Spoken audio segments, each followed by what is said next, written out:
Thank you for joining XROM, which is India's first AR/VR focused podcast. And today I'm delighted and honored to have with me Mr. Benjamin D. Witt, who's the founder, CEO of VR Days Europe, which happens to be one of the largest immersive tech festival in Europe. So thank you, Benjamin. Really appreciate you taking time being part of the podcast. So for my audience who really don't know about you, how about starting with a brief introduction, your background? Yes, so I'm Benjamin. I'm from Amsterdam. I'm 48 years old. I have a wife and two children, a boy and a girl. My background is in acting. So if we go way back to the early days of my career, I started out as an actor. Was a stage actor for about 7 years. Then I had more entrepreneurial spirit in me. I had a small web company making websites and stuff like that. And then in 2013, someone put a VR headset on my face. And I was sold on that moment because for me it was a little bit like it's a mix of the world I knew from when I was an actor, and the physicality and the spatiality of it, and at the same time it was the computer world I was already part of for a couple of years, and I was totally struck by it. So I thought, how is this going to change the way we tell and live stories? I want to find out. And it started out with me thinking of a project to do something with theater and VR. And in the end, it resulted in a 4-day event in 2015, VR Days Europe, the first edition. And it was always meant to be one edition.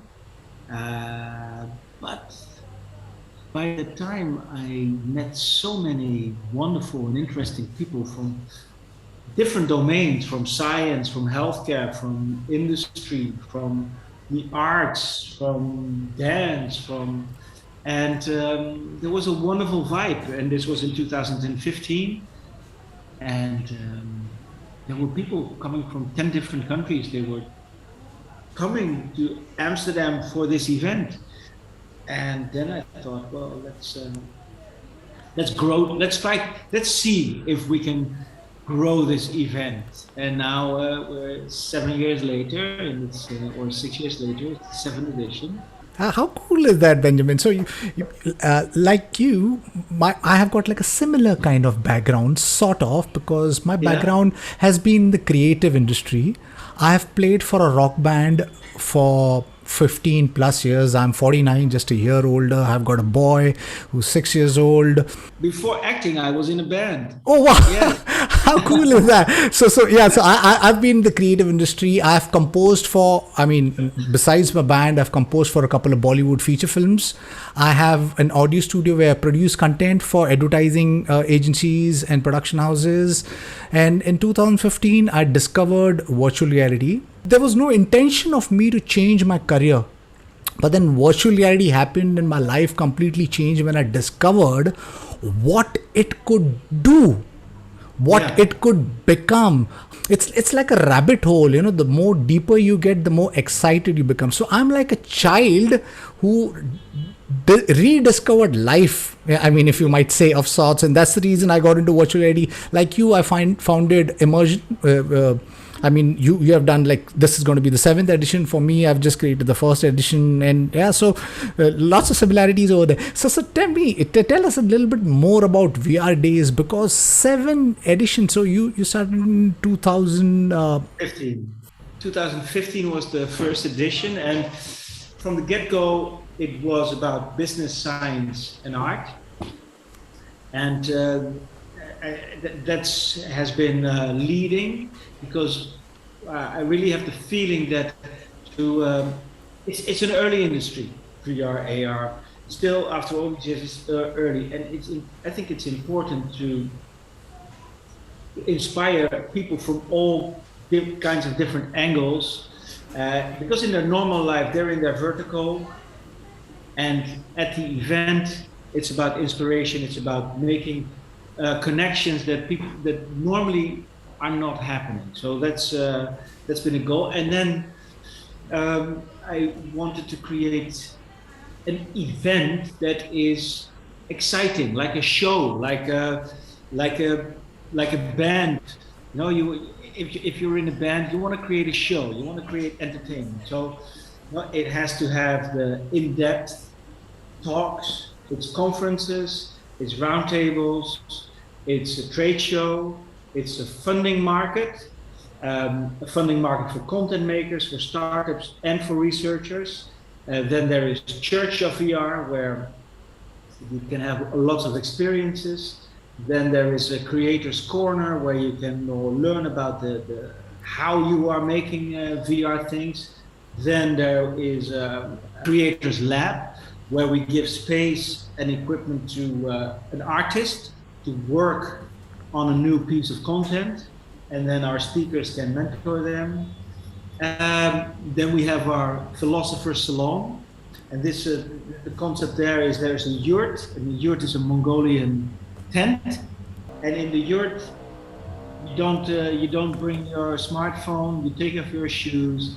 This is where you just philosophize about reality, VR, AR, or reality in general. Last year we brought it all virtual and online. We did a sort of a 3-day television show, and we went into the Laval virtual world. Laval Virtual, the oldest VR event, is our partner, and we use their platform, Laval Virtual World, to have an online event. And we had a couple of partner events. So these were people in different parts of the world. In Curitiba, Brazil, people were coming together. In Timișoara, Romania, people were coming together. In Mexico City, a couple of people came together. In Munich. So I really liked that idea. Beginning of the year, I was hoping and praying that we could go back to the 2019 model. But when March came and April, I thought it's too tricky. You know, it's still so insecure. So I have to find a model that is not relying on international travel. And I also have a feeling that this is the moment when immersive technologies are getting in the hands of the general audience. It's so it also raises a lot of ethical questions. But you know, how are you safe in a virtual environment? So that's why this year we went from a 3-day event to a 5-day event to have more, to be able to address more topics. And we're doing 5 thematic days.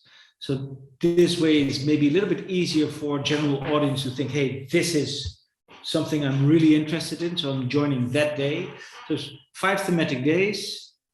We're having here a physical program which will be live streaming in the Laval virtual world. There will be a 5-day virtual program in Laval virtual world.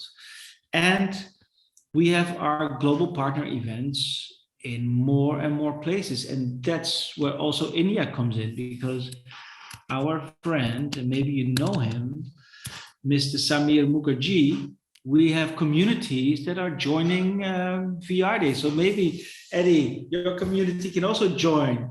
We're going to have a big Indian night or Indian gathering during VR Days. Now, this is going to be because so tell me about the Indian community. Tell me more. Thank you, Benjamin, for sharing the evolution, of VR Days. You have built an IP, which I believe is going to play such a pivotal role in creating mass adoption of this technology in Europe, and maybe not just Europe, maybe the world across. And we need players such as yourself who believe in the potential of XR and spread it amongst those people who don't know, because I think the main problem with XR is lack of awareness. So we need to educate people Yes.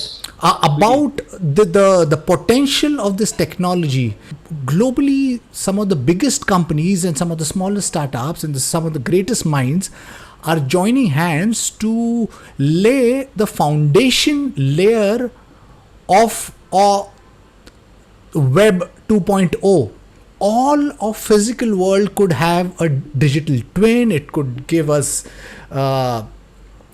details, I mean, information for us to create better businesses, and we're getting in an exciting space. There is non-fungible token which could create an economical layer. So it's an exciting space, and Yeah. but with all of these technologies, it gets extremely confusing for the common man who don't have the understanding of this technology or what it could do.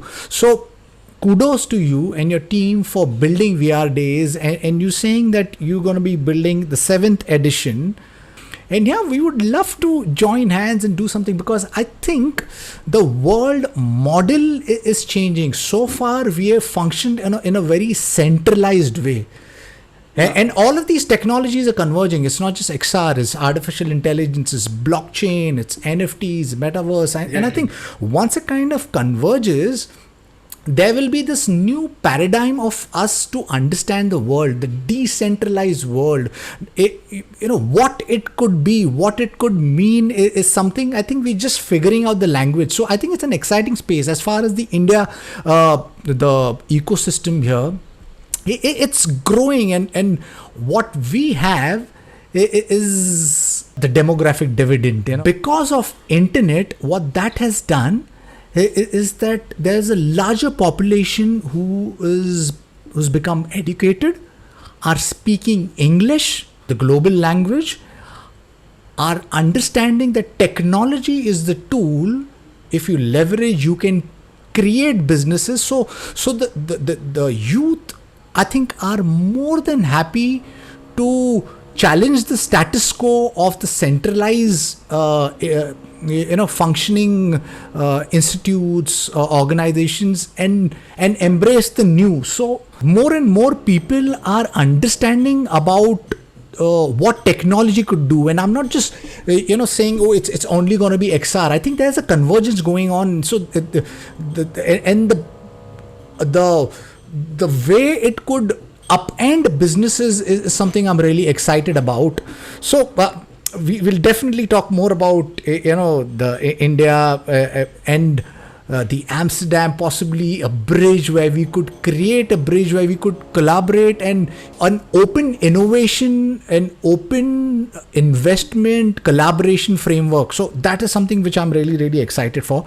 Talk to us about the evolution. 7 years, how has the journey been? And this year, I mean, 2020, COVID happened.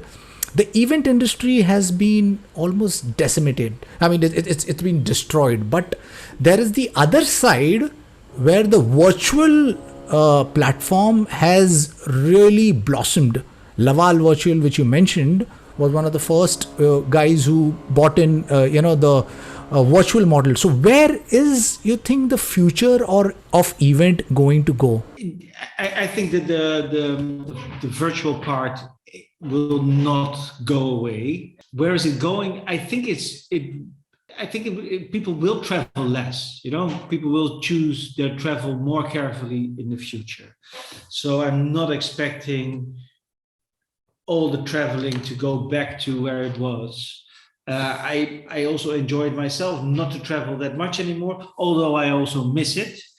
But it will probably not go back to the same level. Also because environmentally, it's just you can't do it anymore. I think that's also our industry of immersive technologies. They are very bullish on creating technologies that make us feel closer together. However, it's also still it takes time. It takes time. If you see the Google Starlight project, where you sort of sit in front of a screen and it's like you sit in front of someone else. Yeah, it will take some time before that becomes a reality.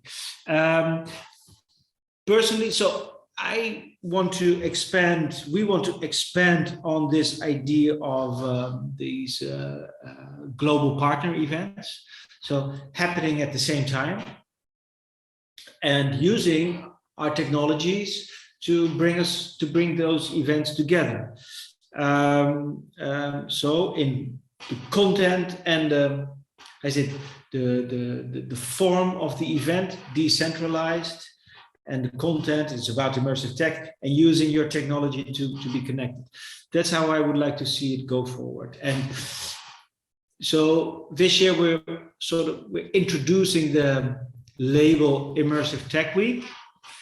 A bit of a soft launch. VR Days Europe presents Immersive Tech Week, but I hope that next year we can have Immersive Tech Week all happening all around the world. And then we are organizing VR Days.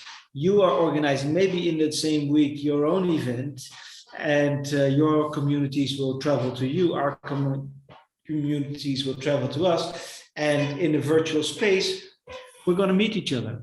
These ideas, I mean, create a future, because the ideas are the seed, and if you follow it with the right intent, it grows into this huge thing very beautifully. Yes. On its own. Yeah, so that's what I also hope. So next year, maybe Immersive Tech, we do VR Days, you do something else. In Bogota, they do something else. In South Africa, and and in the virtual environment, everyone meets. You have your central moments where you meet. And I know, okay, your network, I can tap into your network, and we can create something, and we can meet with people from other parts of the world. And we see that this tech is slowly but steady coming there, right? Yeah, and every year, that's because it's also, when I think back, I'm now 7 years working in this, right? And I'm not a tech head. Sometimes it goes a little bit slower than you like things to go. And then also Corona, and it's difficult. It's really, I wasn't great 7 years ago, Eddie. I'm a great man now. But every year I meet new people with amazing ideas. Every year I see a couple of projects that I think, wow, yes, this is a beautiful addition for society. This is going to help the world get a little better. This is an amazing experience which makes you happy, or this is going to make the world a little bit better. And the people in our space who are always so excited and have this fire, that's also what keeps my fire burning. Right. Yeah. And I think you said something really cool, because yes, the reason I also do it is because, you get the opportunity to meet new people, share their amazing ideas. And then, in some ways, you feel happy that, that you played a role in nudging a beautiful idea to a product or a solution which creates a better world. Because I think that's what it's all about. If you create a small dent in society by contributing to creating a better world, if everybody shares that ethos, I think the world will become so fantastic. I was having a conversation with Orion Bar, the founder of XR, and I think he's doing a great thing. And if everybody, Eddie, I think, is another guy from China who's doing something really cool. If something could sit on a decentralized platform and everything could connect, I don't think, I'm not saying that we would not need to travel, but there is so much opportunity for virtual events besides the physical event.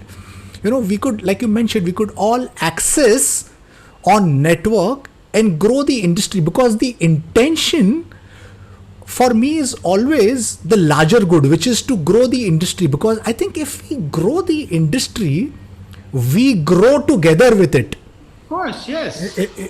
So yes, so you obviously are doing so many things for the event. You mentioned about the immersive funding week, Church of VR, Philosophers Lawn, Creators Lab. Would you like to talk a little bit about that? Yes. So the immersive funding market, this is really something that I think has a lot of potential and of a different dynamic than just an event. But the immersive funding market we've been doing since the market since I think 2016. It started with a startup event and a content market. And then I realized, after a couple of years, well, this content market and the startup events, actually it's the same structure. You know, you have projects that need investment, need money, need people that take care of the project and bring it a step further. So then I wanted to bring it under one roof, and then we came up with the label Immersive Funding Market. And since VR Days is about business, science, and art, so the business part was the startup market, then the content market was the arts part, and then I thought, yeah, okay, but so we need a science market? We've started with it. It's still figuring out, you know, how can we help scientists in their studies on immersive technologies, because it's a very broad field. You know, who needs to be connected to who? But the idea is the same there, that we help researchers also in finding funding for their project, or could also be help researchers to find an entrepreneur to take their IP or to take their results of their research to the market. But this is it's an ongoing thing. But our immersive funding market is also open for Indian companies. It's open for everyone. So you can apply, and then this year it's online.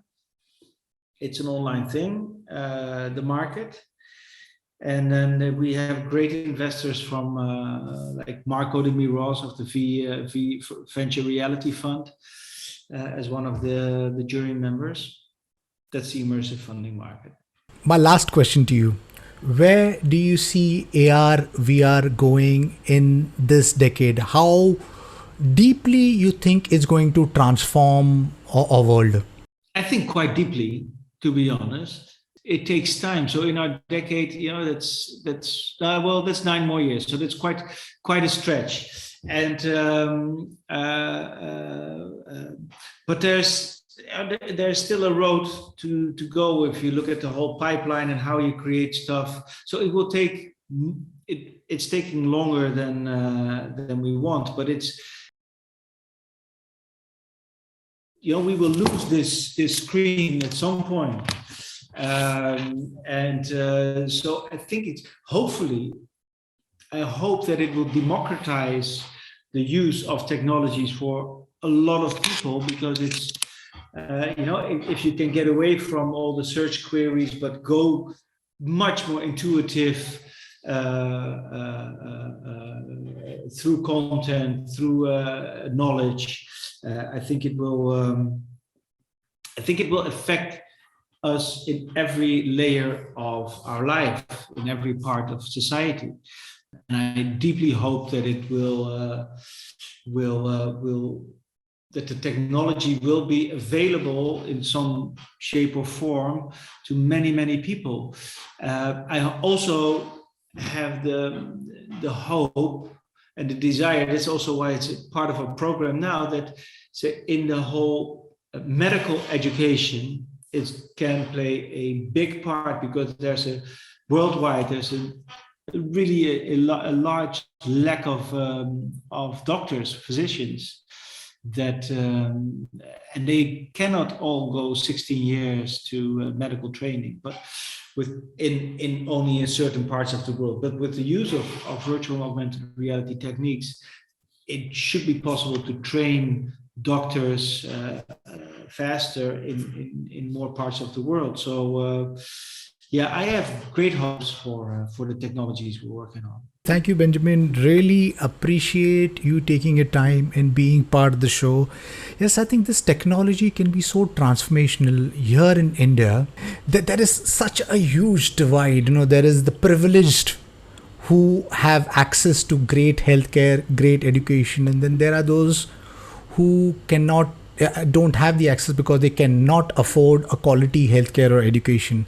I think XR is going to play a huge role.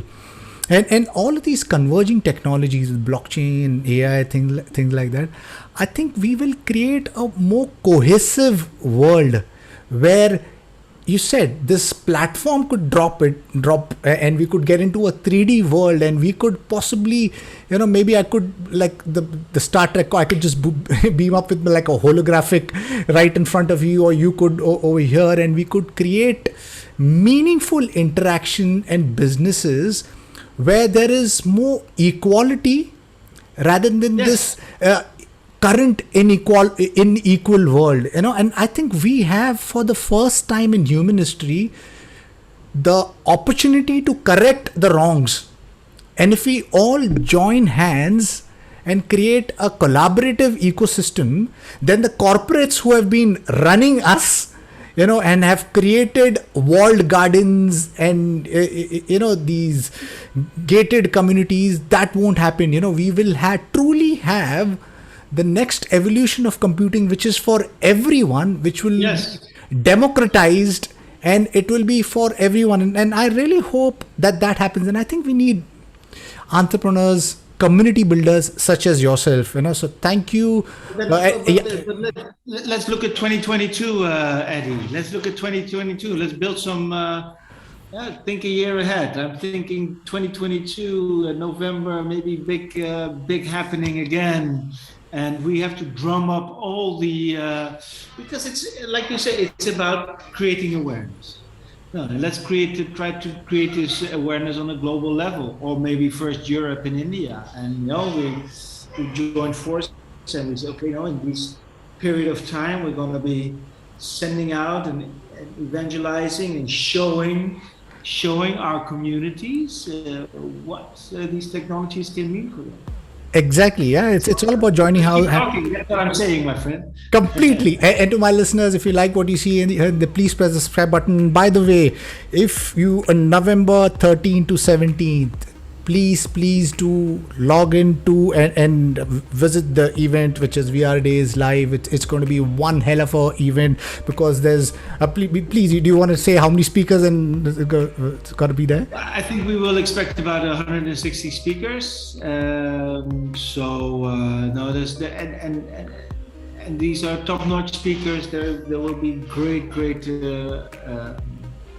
content. It's going to be a feast, and it's also going to be a feast to meet your community and to grow your network. This is really the place to grow your network and to make friends. Exactly. I'm going to be there. So to my listeners, if you want to know more about AR, VR, MR and how you can change your life and grow your business, you've got to attend VR Days. Thank you, Benjamin. Really appreciate you taking time being part of it. Thank you, Eddie. Thank you. Really appreciate it. Take care. Bye-bye. See ya. Bye.